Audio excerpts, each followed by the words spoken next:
Se recomienda discreción. Antes de comenzar con este video, me gustaría que activaras las notificaciones del canal para que así no te pierdas mi próximo contenido. Muchas gracias por suscribirte.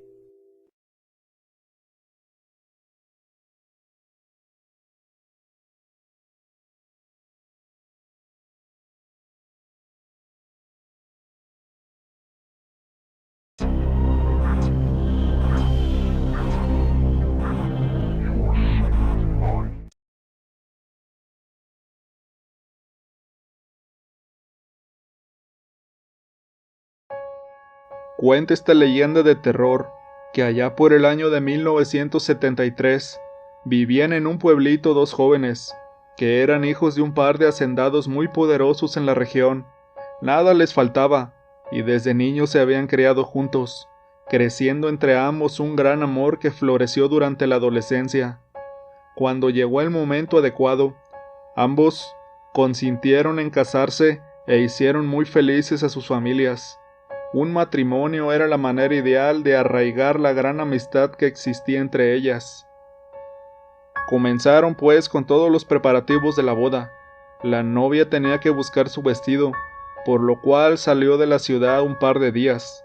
Justo en ese instante, llegó al poblado una joven mujer, hermosa como ninguna, pero con un halo de maldad en su mirada que hacía que todos cuantos se acercaban a ella terminaran alejándose con recelo. Y hacían bien, pues aquella desconocida era en realidad una hábil bruja, que había llegado con el único objetivo de traer tristeza y desgracia a sus habitantes. Una tarde, mientras el prometido de la novia estaba de caza en el bosque, se encontró con esta muchacha tendida en el suelo. Ella le pidió ayuda, diciéndole que se había torcido el tobillo y no podía regresar a casa. El muchacho la tomó en sus brazos y la llevó hasta su cabaña, un oscuro lugar donde el ambiente era sumamente lúgubre. Al instante quiso irse, mas sus pies no se movían del suelo.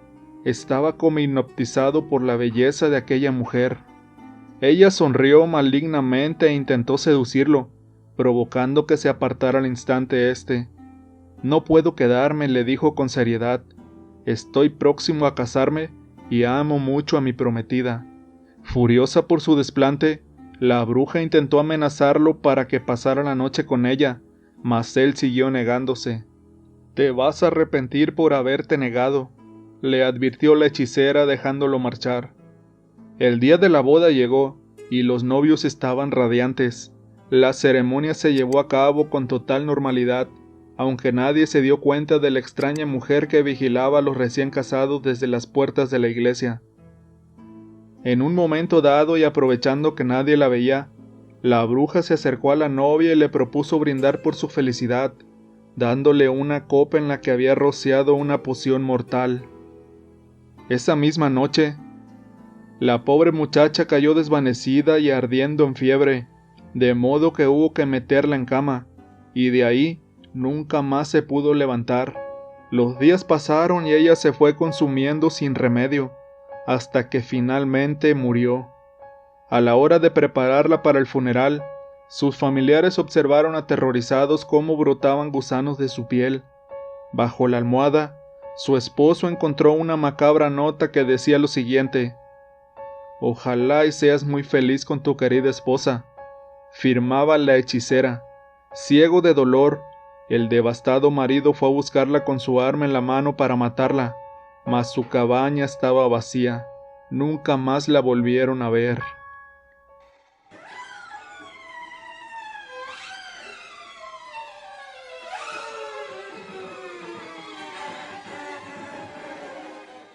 En 1817, la familia Bell de Red River, Tennessee, vivió una serie de hechos escalofriantes que terminaron cobrándose la vida del patriarca John Bell.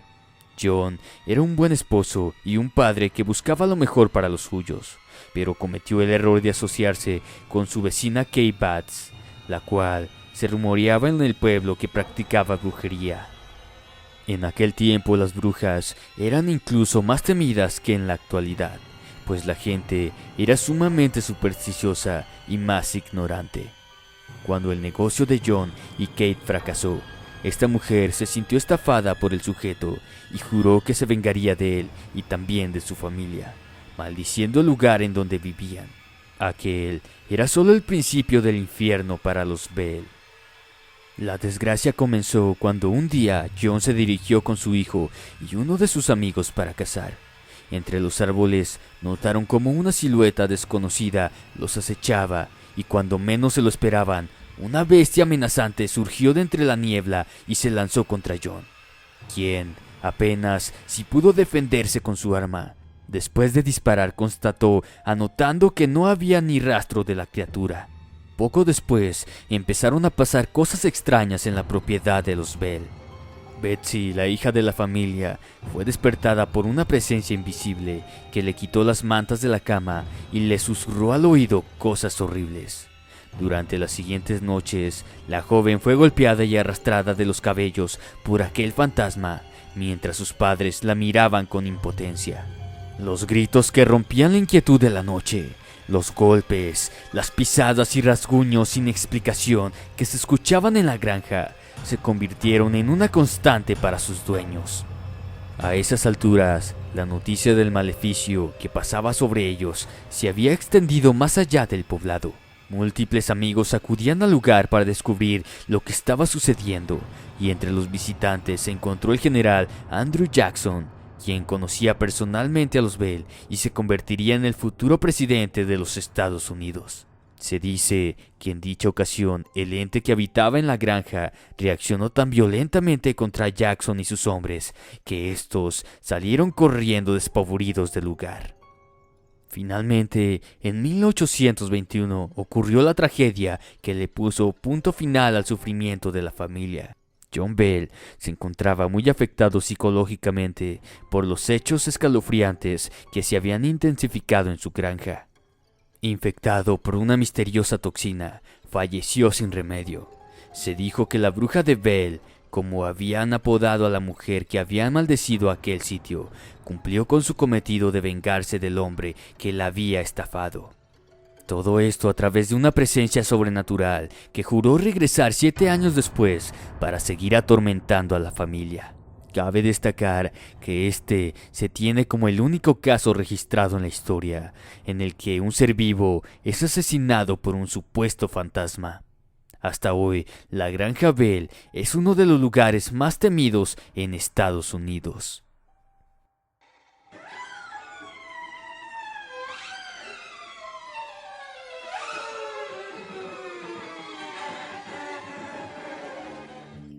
Rika era una adolescente japonesa a la que le encantaba pasar su tiempo libre en internet. Lo que más hacía era buscar novedades en las redes sociales y foros populares de Japón. Le encantaban las creepypastas, misterios y leyendas. Fue por eso que cuando escuchó hablar acerca de la habitación roja, su curiosidad no le permitió pasar el tema de largo. ¿Qué es eso de la habitación roja?, se preguntó. Le preguntó también a uno de sus compañeros, un chico llamado Hiro. ¿No lo sabes?, preguntó él con burla. Ese era el tema de conversación del salón entero y prácticamente ya todos estaban al tanto. Dicen que en internet hay un banner muy extraño, que se abre en forma de ventana emergente, le contó el muchacho. Es un banner de color rojo que te hace una única pregunta. ¿Te gusta la habitación roja?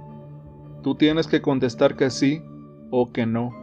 Pero si tu respuesta es afirmativa, inmediatamente se abrirá ante ti una lista en la que verás tu nombre. Puede que también veas los de otras personas que conozcas. ¿Eso es todo?, preguntó Rika extrañada. ¿Y qué pasa después de que ves tu nombre en la lista? Eso nadie lo sabe. Probablemente solo se trate de la broma de un informático idiota. Durante los días siguientes, Rika no dejó de pensar en la habitación roja y todo lo que se decía de ella. Tenía ganas de averiguar si el rumor era cierto. ¿Qué pasaba una vez que uno se introducía en la lista?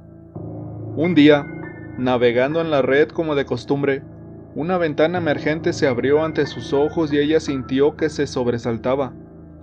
Era el banner de la leyenda y tal como le había explicado su amigo, le hacía una simple pregunta. ¿Te gusta la habitación roja? Sin pensarlo, Rika respondió que sí y a continuación vio desfilar ante ella un número alarmante de fotografías sangrientas que se sucedían rápidamente las unas de las otras, mostrando escenas que parecían sacadas de una película gore, gente asesinada, mutilada o despedazada. Tras un intenso minuto de ansiedad, la muchacha vio aparecer ante ella una lista en la que, por supuesto, figuraba su nombre, debajo de tantos otros. En ese momento la ventana se cerró y Rika suplicó para sus adentros que todo aquello fuese solamente una broma. Apagó la computadora y se marchó a dormir. A la mañana siguiente, la policía y los medios de comunicación locales se habían dado cita en su casa. Sus padres estaban destrozados.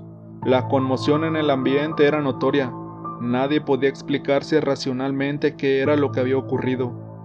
Rika, o lo que quedaba de ella, yacía muerta en su dormitorio. Parecía como si alguien se hubiese ensañado con su cuerpo a tal punto que no se le podía reconocer por la gravedad de sus heridas.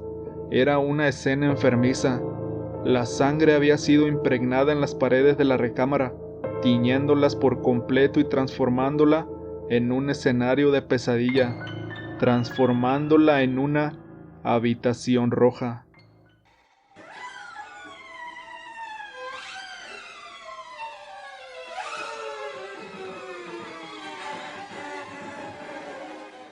El Hotel Humboldt es una de las construcciones más populares en la bella ciudad de Caracas, Venezuela. A día de hoy, este lugar sigue siendo motivo de gran controversia entre los pobladores, pues no son pocas las cosas que se cuentan acerca de él relacionadas con lo paranormal. Se dice que los huéspedes han sido testigos de extraños ruidos, pisadas y lamentos. Dicha situación tendría su origen en una leyenda que data del siglo XX y que se sitúa en este edificio tan peculiar. Cuenta la leyenda que cuando vivía el general Marcos Pérez Jiménez, un conocido militar venezolano, acostumbraba a esconderse con sus amantes en una habitación de dicho hotel. Pérez era casado y su esposa tenía fama de ser una mujer celosa. Como desgraciadamente ocurría con muchos hombres de la época, esto al señor le tenía sin cuidado. Parecía una norma que todos los sujetos con su posición tuvieran a sus queridas, actuando como si nada al volver a casa con sus respectivas parejas. En una de esas escapadas, Pérez estaba disfrutando con un amante en una de las mejores habitaciones cuando, nadie sabe cómo, su esposa se presentó en la recepción alegando que sabía que él se encontraba ahí. Alguien debía haberle avisado lo que hacía su esposo a sus espaldas. Como los empleados tenían instrucciones para encubrir al señor, dos de ellos subieron a toda prisa para avisarle que su mujer estaba abajo. Su amante se levantó de la cama nerviosa, pero él no perdió el control. Cálmate, ve a esconderte en el balcón y no salgas de ahí hasta que yo te diga. Justo estaba saliendo a la terraza, cuando la puerta se abrió y entró por ella la furiosa esposa de Pérez. Ella alcanzó a ver cómo la otra se ocultaba afuera y le recriminó a Pérez por engañarla. Acto seguido, salió al balcón a arremeter en contra del amante sin que el hombre pudiera intervenir.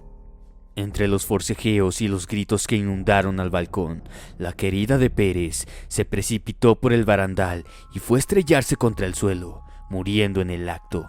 Aquel homicidio involuntario pesaría para siempre sobre la reputación del hotel. Los años pasaron y la gente siguió yendo y viniendo entre sus habitaciones. Entonces los empleados del Humboldt empezaron a darse cuenta que periódicamente las personas afirmaban ver a una muchacha que deambulaba por ahí a mitad de la noche. Lo hacía sobre todo en la habitación donde había ocurrido el crimen. A veces la veían caerse de nuevo por el balcón y se sobrecogían al asomarse y no encontrarla. De nada sirvió que trataran de ocultar lo que ocurría en el hotel. Tarde o temprano surgían inquilinos que veían al fantasma. Se dice que aún en la actualidad se le puede ver o escuchar en una planta específica del edificio. Muchos han evitado hospedarse ahí por lo mismo. pero otros, fervientes amantes de lo paranormal y muy valientes, no han perdido la oportunidad de ir a averiguar.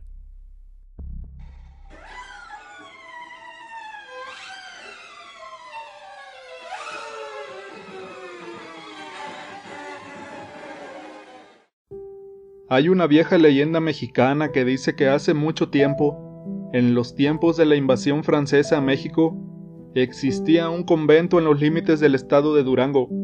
Ahí vivía una hermosa muchacha llamada Beatriz, que a pesar de su juventud y su belleza, había decidido tomar los hábitos, pues era muy piadosa y tenía muy poco interés en los hombres.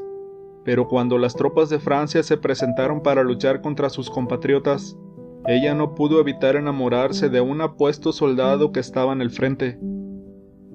Todos los días lo veía marchar al lado de sus compañeros, pues el batallón se había establecido frente al convento, y aunque sus compañeras no se atrevían ni siquiera a levantarles la mirada, por temor a que los soldados franceses las mataran, Beatriz siempre que podía cruzaba sus ojos con los de aquel desconocido.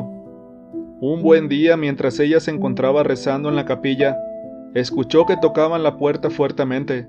Al abrir, se quedó muy sorprendida de ver a su querido soldado, sangrando profusamente y pidiéndole asilo, pues el ejército mexicano había disparado contra él y sus compañeros. Dejándose llevar por sus sentimientos, Beatriz aceptó esconderlo en el convento y curó sus heridas, le llevó de comer y de beber, y le preparó un catre para que descansara. Así transcurrieron los días y entre ambos surgió un amor muy profundo. Sin embargo, cuando el soldado se recuperó por completo, hubo que partir a buscar a su ejército. Pero antes de irse, besó a Beatriz y le prometió que un día regresaría por ella. Aquella fue la última vez que la monja lo volvió a ver. Ella no tuvo manera de saberlo, pero días más tarde, cuando su amado logró reunirse con los franceses que habían sobrevivido a la última emboscada, todos fueron sitiados de nuevo por los soldados mexicanos y fusilados sin piedad. Ignorante de su destino, Beatriz tomó la costumbre de subir cada tarde hasta el campanario de una catedral que se hallaba junto al convento, para mirar si acaso aquel hombre, del que estaba perdidamente enamorada, había regresado por ella. Pero los días pasaron, y junto a ellos los meses y los años. La monja envejeció llena de melancolía por el amor de su vida y se rehusó a dejar de acudir a la catedral cada tarde. En el fondo guardaba la vaga esperanza de que un día vería al francés aparecer para irse juntos. Una mañana, al acudir y abrir la puerta principal de la catedral, el sacerdote a cargo se quedó paralizado al descubrir un cuerpo sin vida en el suelo. Era Beatriz, que finalmente había parado de sufrir por amor al caer desde el campanario. Desde entonces, se dice que a veces se puede ver el fantasma de una monja deambulando con tristeza por el lugar. A veces se le ve asomarse desde el campanario, desde donde cae de una manera horrible. Otras veces simplemente aparece afuera de la catedral, como una sombra que se desvanece entre las paredes. Se dice que sigue esperando aún a su enamorado.